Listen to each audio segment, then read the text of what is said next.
അല്ല, ഇത് ഞാൻ ഈ ചർച്ച എനിക്ക് ആദ്യ ഭാഗം കേൾക്കാൻ കഴിഞ്ഞില്ല, സോറി.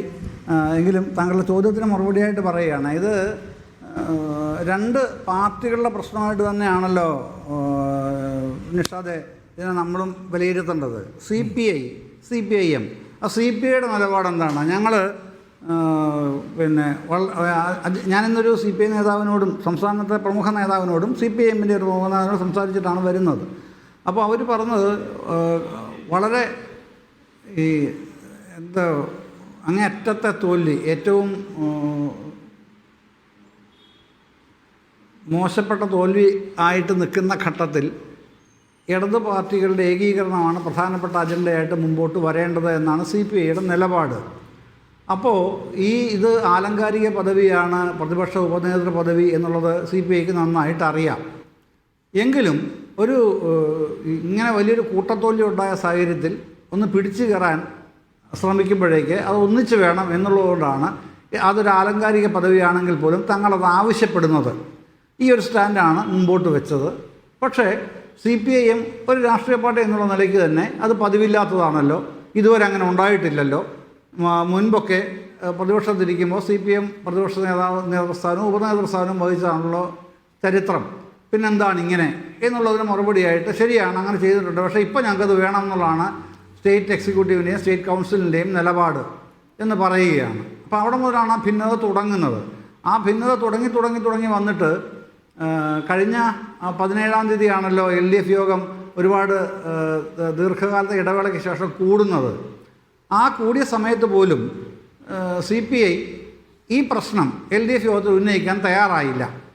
അവരങ്ങനെ തയ്യാറാവാതിരുന്നതിന് കാരണം ഗവൺമെൻറ്റിൻ്റെ തെറ്റായ നയങ്ങൾക്കെതിരെയുള്ള ഒന്നിച്ചു നിന്ന് പോരാടാനുള്ള വേദിയായിട്ട് LDF യോഗം ഒന്നിച്ചൊരു തീരുമാനമെടുക്കുകയാണ് ഉണ്ടായത്. അതിനോട് യോജിച്ചു നിൽക്കുകയും തങ്ങളുടെ ഈ പ്രശ്നം ഉഭയകക്ഷി ചർച്ചയിലൂടെ പരിഹരിക്കാം എന്ന് നിശ്ചയിക്കുകയാണ് ഉണ്ടായതെന്നും പിന്നീട് അതുകൊണ്ട് തന്നെ ഒന്നിച്ചു നിന്ന് പിന്നീട് ഗവൺമെൻറ്റിനെതിരായ സമരങ്ങൾ നടത്തുകയും ചെയ്തു. അതിനുശേഷമാണ് LDF convener TP Ramakrishnan MN സ്മാരകത്തിൽ വിനോദ് വിശ്വം അടക്കമുള്ള നേതാക്കളുമായിട്ട് ചർച്ച ചെയ്യുന്നത്.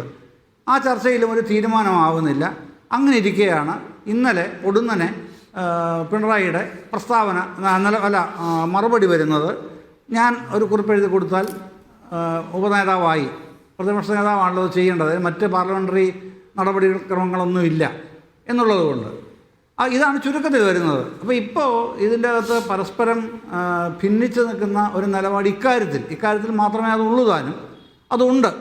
ആ പ്രശ്നം എങ്ങനെ പരിഹരിക്കും എന്ന് ഓർത്തിരിക്കുമ്പോഴാണ് 2 ദിവസം മുമ്പ് ഇന്നലെ തന്നെ ആ പ്രശ്നം ഉണ്ടാകുന്നത്. വിനോദ് വിശ്വം പറയുന്നത് ഈ ബിസിനസ് വേറെ രാഷ്ട്രീയം വേറെ. ഈ എക്സാലോജിക്കൽ CMRL കേസിൽ ബിസിനസ്സും രാഷ്ട്രീയവും രണ്ടായിട്ടല്ലല്ലോ കണ്ടത്. ഈ ഇൻ്റർനെറ്റ് സെറ്റിൽമെൻറ്റ് ബോർഡിൻ്റെ റിപ്പോർട്ടിൽ 41-ാമത്തെ പേജിലാണെന്നാണ് എനിക്ക് എൻ്റെ ഓർമ്മ. അതിൽ എഴുതി വച്ചിരിക്കുന്നത് പ്രമുഖ രാഷ്ട്രീയ നേതാവിൻ്റെ മകളായതുകൊണ്ടാണ് വീണയ്ക്ക് ഇത്തരത്തിൽ അനർഹമായ ഒരിടപാട് കൊടുത്തത്, എക്സാലോജിക് CMRL കൊടുത്തത് എന്ന് തന്നെയാണ് പറയുന്നത്. പിന്നെ EDയുടെ കഴിഞ്ഞ ദിവസം പത്രക്കുറിപ്പിലും 18-ാമത്തെ പത്രക്കുറിപ്പിലും P. വിജയൻ്റെ എക്സ് ചീഫ് മിനിസ്റ്റർ കേരള എന്നുള്ള നിലയിൽ തന്നെ അത് കോയിൻസൈഡ് ചെയ്യുന്നുണ്ട് വേറെ. അപ്പോൾ ഇത് വെറും ബിസിനസ്സും രാഷ്ട്രീയവുമാണ് CPIക്ക് എക്കാലത്തും അങ്ങനെയാണ് നിലപാട് എന്ന് അദ്ദേഹം പറയുമ്പോൾ സമീപകാലത്ത് പോലും മറ്റൊരു ഉദാഹരണമുണ്ട്. അത് ഇതിൻ്റെയാണ്, നമ്മുടെ നാഷണൽ ഹെറാൾഡ് കേസിലാണ്.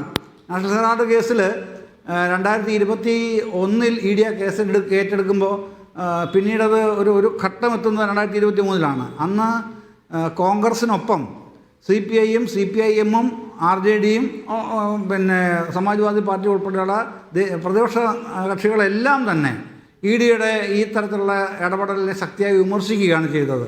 അതും അഴിമതി, പിന്നെ പകൽക്കൊള്ള എന്നാണ് വിശേഷിപ്പിക്കുന്നത് ആ കേസിൽ EDയുടെ ചാർജ് ഷീറ്റ് പറയുന്നത്, അതിനെ സംബന്ധിച്ച് പറയുന്നത്. അപ്പോൾ അതടക്കമുള്ള കാര്യങ്ങളുണ്ട്. അപ്പോൾ അവിടെയും ബിസിനസ്സും രാഷ്ട്രീയവും രണ്ടാണെന്ന നിലപാട് CPI സ്വീകരിച്ചില്ല.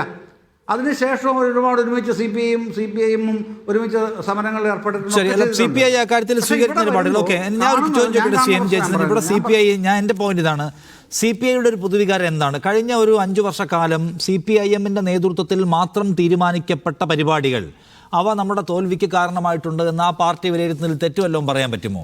അതായത് CPIMൻ്റെ ലെഫ്റ്റിൻ്റെ ക്രെഡിബിലിറ്റി നഷ്ടപ്പെടുത്താൻ ഇടയായ പ്രധാന സംഭവമായിരുന്നു PM ശ്രീയിലെ ഒളിച്ചൊപ്പ് വയ്ക്കൽ. എല്ലാവർക്കും അറിയാമല്ലോ. അതിനകത്ത് പരസ്യ കലാപം CPI ഉണ്ടാക്കിയിട്ടുണ്ട്. പക്ഷേ ഒരു ഗുണമുണ്ടായില്ല. കാരണം അതിൻ്റെ ഡാമേജ് ഹാസ് ബീൻ ഡൺ. അപകടം സംഭവിച്ചു കഴിഞ്ഞിരുന്നു. പൂരം കലക്കൽ അത് ക്രെഡിബിലിറ്റി ലോസ് ഉണ്ടാക്കിയ പ്രധാന സംഗതിയാണ്. പക്ഷെ അതിലും CPI ഉണ്ടാക്കിയ ഒച്ചപ്പാടുകൾ പരിഗണിക്കപ്പെട്ടില്ല. അജിത് കുമാർ സംഘ്പരിവാറിൻ്റെ നേതാക്കളെ കണ്ടയാളാണ്. അദ്ദേഹത്തെ മാറ്റണം. CPI പരമാവധി ബഹളം വെച്ചിട്ടാണ് അയാളെ അവിടെ നിന്ന് നീക്കിയതെന്ന് ഓർക്കണം. അപ്പോൾ എല്ലാം നിങ്ങൾ ഒറ്റയ്ക്ക് തീരുമാനിക്കുകയായിരുന്നു. നമുക്കൊരു സ്പേസും ഉണ്ടായില്ല. നമുക്ക് നിങ്ങളോട് വഴക്കടിക്കേണ്ടി വരികയാണ്. അപ്പോൾ മുന്നണിയുടെ നയമായാലും അല്ലെങ്കിൽ അപ്പുറത്ത് പൊതുരാഷ്ട്രീയ കാര്യങ്ങളിലെ നിലപാടായാലും എല്ലാം പിണറായി വിജയൻ എന്ന ഒറ്റ നേതാവും അദ്ദേഹത്തിൻ്റെ നിർദ്ദേശത്തിൽ മാത്രം ചലിക്കുകയും ചെയ്യുന്ന ഒരു പാർട്ടി തീരുമാനിക്കുകയും പറയുകയും ചെയ്യുന്ന പരിപാടി അതുണ്ടാക്കിയ ഡാമേജ് നാം സഹിച്ചല്ലോ, തോറ്റല്ലോ ഇത്ര വലിയ ആഴത്തിൽ. ഇനി വേണ്ട, ഞങ്ങളും കൂടി പറയട്ടെ എന്ന് ആ പാർട്ടി ആഗ്രഹിക്കുന്നതിൽ ഒരു കുറ്റം പറയാൻ പറ്റുമോ? അത് LDFൻ്റെ പൊതു താല്പര്യത്തോട് ചേർത്ത് വയ്ക്കാവുന്ന കാര്യമല്ലേ? അല്ല, രാഷ്ട്രീയം അങ്ങനെയല്ലല്ലോ പിന്നെ അനലൈസ് ചെയ്യപ്പെടുന്നത് നിഷാദേ. ഇത് എൻ്റെ കണ്ടുപിടുത്തമൊന്നുമല്ല. 1982 മഹാനായ EMSൻ്റെ ഒരു അദ്ദേഹത്തിൻ്റെ ഒരു ലേഖനമാണ്, സുദീർഘമായ ലേഖനമാണ്. പിൽക്കാലത്ത് ഫ്രണ്ട് ലൈനിൽ വന്ന ലേഖനങ്ങൾ സമാഹാരം ഇറക്കി, മൈ ഫ്രണ്ട് ലൈൻ ഇയേഴ്സ് എന്ന് പറഞ്ഞ്. അതൊരു ലേഖനത്തിൽ അദ്ദേഹം സുവ്യക്തമായിട്ട് പറയുകയാണ്, കേരളത്തിൽ 59 മുതൽ ചരിത്രം വിവരിച്ചിട്ടാണ് പറയുന്നത്. കേരളത്തിൽ പിന്നെ വലതുപക്ഷ ശക്തികൾ ഒന്നിച്ച് എപ്പോഴൊക്കെ ഏതൊക്കെ തെരഞ്ഞെടുപ്പിൽ ഒന്നിച്ചു നിന്നിട്ടുണ്ടോ, കൂട്ടുത്തരവാദിത്തോടെ ഒന്നിച്ച് അവർ എപ്പോഴൊക്കെ നിന്നിട്ടുണ്ടോ അപ്പോഴൊക്കെയും ആദ്യം കമ്മ്യൂണിസ്റ്റ് പാർട്ടിക്കും പിന്നീട് ഇടതുപക്ഷ ജനാധിപത്യ മുന്നണിക്കും തിരിച്ചടികളെ ഉണ്ടായിട്ടുള്ളൂ. അത് മേലിലും അങ്ങനെ തന്നെ ആവുകയേ ഉള്ളൂ എന്ന് കാര്യകാരണ സഹിതമാണ് പറയുന്നത്. ഇപ്പോൾ നമ്മുടെ ഇങ്ങനത്തെ ചർച്ച ആയതുകൊണ്ട് അത് കൂടുതൽ വിശദീകരിക്കാൻ പറ്റാത്തതുകൊണ്ടാണ്. അപ്പോൾ അതവിടെ ഉണ്ട്. ഈ ഇലക്ഷനിലും താങ്കൾ പറഞ്ഞതുപോലെ ഏതെങ്കിലും PM ശ്രീയോ അല്ലെങ്കിൽ അതുപോലുള്ള മറ്റേതെങ്കിലും കാര്യങ്ങളോ കൊണ്ട് മാത്രമല്ല ഈ ഇത്ര വലിയ പരാജയം ഉണ്ടായത് എന്നുള്ളത് ഈ കാര്യങ്ങളെല്ലാം പിന്നെ അനലൈസ് ചെയ്യുന്ന നേതാക്കൾക്കെല്ലാം ബോധ്യപ്പെടും. പ്രത്യേകിച്ചും ഇടതു നേതാക്കൾക്ക് കുറച്ചുകൂടെ അനലറ്റിക്കൽ ആ ഒരു വ്യൂ പോയിൻ്റ് കൂടുതലുള്ള കക്ഷികളാണല്ലോ പല കാര്യങ്ങളിലും. അവർക്ക് ബോധ്യപ്പെടുകയും ചെയ്യും. അത് ബോധ്യപ്പെടാഞ്ഞിട്ടൊന്നുമല്ല, CPIക്ക് നന്നായിട്ട് ബോധ്യപ്പെടുന്നവരുമാണ്. അത്തരം കാര്യങ്ങളിൽ കുറച്ചുകൂടെ അഗ്രസീവായിട്ട് തന്നെ കാര്യങ്ങൾ പിന്നെ ഡീപ്പറായിട്ട് നോക്കുന്ന ആൾക്കാരുമാണല്ലോ. ഇവിടെ പ്രശ്നം അതല്ലെന്ന്. ഇവിടെ പ്രശ്നം പലപ്പോഴും ഈ പൊതുവായിട്ടുള്ള രാഷ്ട്രീയ ഇക്വേഷൻ അല്ലെങ്കിൽ രാഷ്ട്രീയ വിമർശനം എന്നുള്ളതിനപ്പുറത്തേക്ക് അത് പേഴ്സണലൈസ് ചെയ്ത് പോകുന്നുണ്ടോ എന്ന് സംശയം തോന്നും. ഞങ്ങൾ പറഞ്ഞത് കേട്ടിരുന്നെങ്കിൽ തോൽവി ഉണ്ടാകുമായിരുന്നില്ല എന്നുള്ള CPIയുടെ വിമർശനം. അല്ല, അങ്ങനെ അല്ലല്ലോ CPI പറയുന്നത്. അത് ഉണ്ടാക്കിയ അങ്ങനെ ഞങ്ങൾ പറഞ്ഞത് കേട്ടിരുന്നല്ല, ഞങ്ങളോട് കൺസൾട്ട് ചെയ്യുക പോലും ചെയ്തില്ല എന്നുള്ള പ്രശ്നമല്ല അവിടെ ഉള്ളത്. നിങ്ങൾ വെള്ളാപ്പള്ളിയെ എടുത്ത് കൊണ്ടു നടക്കാൻ തീരുമാനിക്കുന്നു. നിങ്ങളുടെ ഒരു ഇലക്ഷൻ സ്ട്രാറ്റജി ആയിരുന്നു. അന്നത്തെ ഇൻ്റർവ്യൂകൾ എനിക്ക് ഓർമ്മയുണ്ട്. ഞാൻ ബിനോയ് വിശ്വത്തിനടക്കം ഇൻ്റർവ്യൂ എടുത്തിട്ടുണ്ട്. ബിനോയ് വിശ്വം അതിൽ മറുപടി പറയാൻ പ്രയാസപ്പെടുന്നത് CPIM മാത്രം ഒറ്റക്കെടുത്ത ഈ വെള്ളാപ്പള്ളി പ്രോജക്റ്റിനോട് അതിനെ ഡിഫെൻഡ് ചെയ്യാൻ CPIയുടെ സംസ്ഥാന സെക്രട്ടറി പ്രയാസപ്പെടുന്നത് ഞാൻ കണ്ടിട്ടുണ്ട്. ഓക്കെ. രണ്ടാമത്തെ കാര്യം, PM ശ്രീ ആരോടും കൺസൾട്ട് ചെയ്യാതെ ഒറ്റയ്ക്ക് പിണറായി വിജയൻ എടുത്ത തീരുമാനമാണ്. ഈ RSS ബന്ധുവായ ഉദ്യോഗസ്ഥൻ ലോ ആൻഡ് ഓർഡർ പൊസിഷനിൽ ഇരിക്കുന്നത് ഡിഫെൻഡ് ചെയ്യാൻ CPIക്കാർ പ്രയാസപ്പെട്ടില്ലേ? നമ്മൾ കണ്ടതല്ലേ പൂരം കലക്കിയ കേസ്, അതിനുശേഷം ഉണ്ടായ വിജയം. ഇതൊന്നും കൺസൾട്ട് ചെയ്യപ്പെടുക പോലും ചെയ്തില്ല. അപ്പം തെരഞ്ഞെടുപ്പിൽ ജയിക്കാൻ സ്വീകരിക്കേണ്ട വിചിത്ര നയങ്ങൾ CPM ഒറ്റയ്ക്ക് തീരുമാനിക്കുന്നു. ലെഫ്റ്റിൻ്റെ പോളിസിക്കെതിരായിട്ടുള്ള ഭരണതലത്തിലെ പരിപാടികൾ, അപ്പോയിൻമെൻറ്റ്സ് ആൻഡ് ആളുകളുടെ പദവികൾ, ഇവയെല്ലാം CPM ഒറ്റയ്ക്ക് തീരുമാനിക്കുന്നു. അതിൻ്റെ എല്ലാം ബുദ്ധിമുട്ട് ലെഫ്റ്റ് എന്ന നിലയ്ക്ക് പൊതുസമൂഹത്തിൽ എല്ലാവരും കൂടി അനുഭവിക്കുന്നു, തോക്കുന്നു. ഇത് സീരിയസ് കൺസേൺ അല്ലേ ജയചന്ദ്രൻ?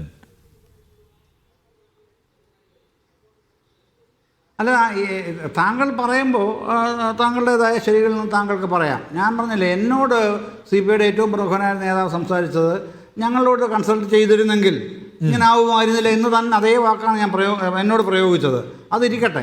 ഈ ഏകപക്ഷീയമായ തീരുമാനങ്ങൾ എടുക്കുക എന്ന് പറഞ്ഞാൽ എത്രയോ കാര്യങ്ങളിൽ വളരെ ജനാധിപത്യപരമായും കൂട്ടുത്തരവാദിത്തോടെയും തീരുമാനങ്ങൾ എടുത്തിട്ടുള്ള പാർട്ടിയാണ് CPIയും CPIയും.